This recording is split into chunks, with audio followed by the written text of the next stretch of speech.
Hello students.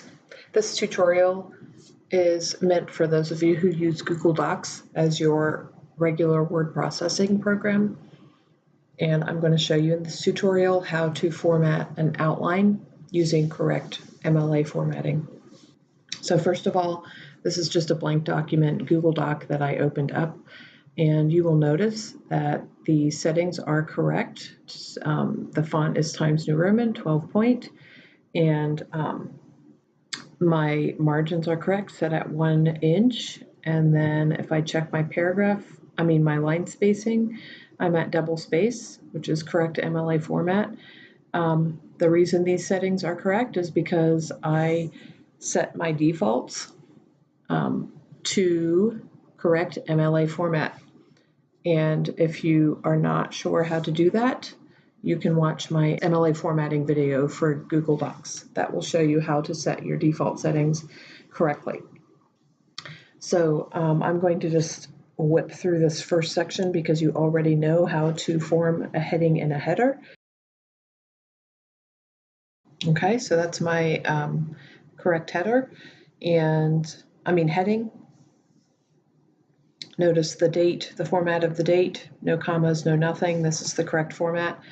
If I want to go up here and get my header set up correctly, I remember with Google Docs, I always have to press enter because the cursor is going to be too far up on my page. It will not be at that 1/2 inch that it needs to be at. So I press enter once to get myself there.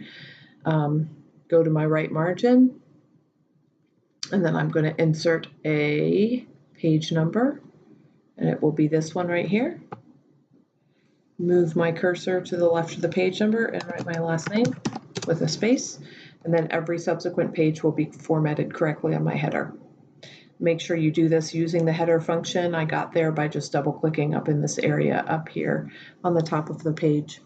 You do not want to try to manually insert headers. That's too much of a pain. Remember, I never add any extra spaces. Whoops.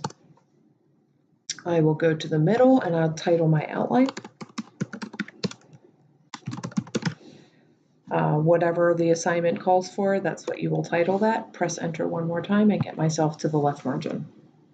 All right, and now I'm ready to start my outline. I'm going to format this outline just very generally, so you need to make sure you refer to your tutor's guidelines and instructions on what exactly they are looking for in their outline. This is a demonstration simply for how to format. I'm not concerned about content. So what you need to do is come up here to this section, this down arrow pointing down next to the numbers over here, and that will bring you to this screen right here. If you click on it, what you're looking for is proper MLA format, numbered lists. Okay, so this one right here is the one we want, which starts with a Roman numeral, then a capital, then capital letters, and then the digit here. And so that is the correct style that you want for this outline. So I click on it. Now notice that it indented this Roman numeral, which actually I do not like, but we are not going to deal with that at the moment. For some reason, Google Docs just automatically tabs this in a little bit. We're not going to mess with that right now because it obviously is preset with those margins, so we are going to just leave that. In my class, I'm not going to be picky about that because I know Google Docs is tricky with those margins, but I am going to be very picky about whether you have your outline formatted correctly. So, okay, so this is what we start with, a Roman numeral 1. Our computer, Google Docs, automatically generated that, so that's good because we chose the correct settings. So in my class, I have them start with a sentence, number 1, and then press enter. When you press enter, it will automatically bring you to the next number under that same list. okay? So it will go from a Roman numeral 1 to a Roman numeral 2, Roman numeral 3. But I know that I want to have some subpoints under here. And the way I get to my capital A is to press Tab. That will get me to the next level of my outline. Okay, so if we press Tab again, it would get me to the number 1. I don't want that quite yet. To go backwards, I press Shift and Tab, and that gets me back to the next level. All right, so a regular tab will go forward, Shift Tab will go back to the next level. So this is going to be my evidence number 1. And then I need to have a couple of subpoints under here. So I'll just put quote, explanation. Now I want to go backwards, so I'm going to go Shift Tab to my evidence number 2.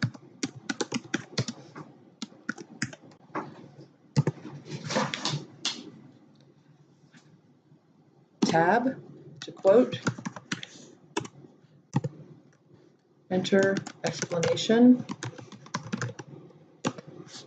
Shift Tab goes back to my letter C, and then my first paragraph is finished. Now, obviously, you would fill in with details, but that's the general format of your first body paragraph outline.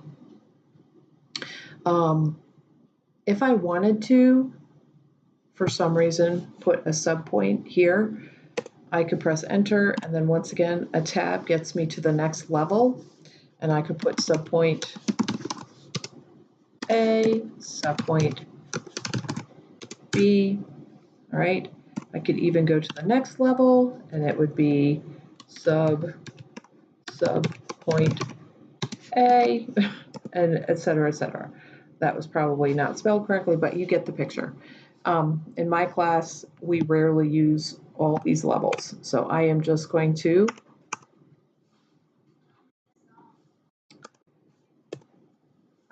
show you that much, okay? That's the basic outline formatting. So the other thing I will tell you, just to keep in mind, is that you always need to have at least 2 points on each of your levels. So in other words, if I have a Roman numeral 1, I have to have a Roman numeral 2, or I should have one.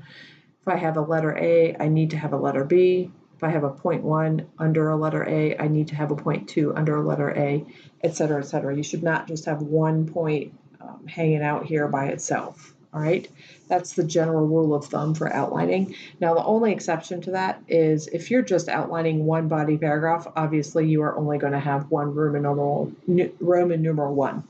But all these other subpoints and subpoints are going to always be in pairs, or you might have more than one. You might have more than 2, but you'll never have less than 2 in all of these sections here. Okay, so I'm just going to, actually, let's see if this works. I'm going to copy and paste this and see if it actually works here. It didn't, but I can really easily fix this because all I have to do is do a Shift Tab, and that will get me back to where I need to be. So if you just remember that the general rule of thumb is if you are going to the next level down on your outline, you want to do a tab. If you're trying to go backwards to the level before, you do a Shift Tab. And if you just remember that, you're going to save yourself a lot of aggravation on your outline formatting, okay? Because that's how you kind of navigate through the outline.